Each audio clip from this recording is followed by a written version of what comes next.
ఇప్పుడు ఒక మంచి కామెడీ జరిగింది. అక్కడ ఓ పిల్లని ఎత్తుకొని పోయేవాళ్ళు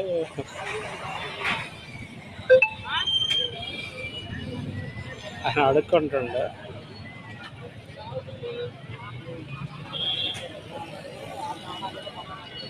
ఆ పిల్లని భుజాల మీద ఎక్కించుకున్నా.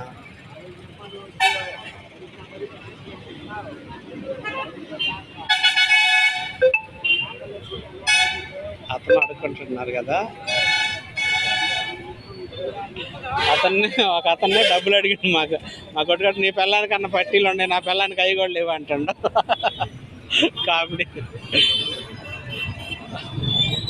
నీ పిల్లానికి పట్టీలు అన్న, నా పిల్లానికి అవి కూడా లేవు అంటుండ ఒక అతను. నేనేమి ఇచ్చాను నీకు అంటుండు. నాకు సత్యానో వచ్చింది. ఇది మంచి జోకు.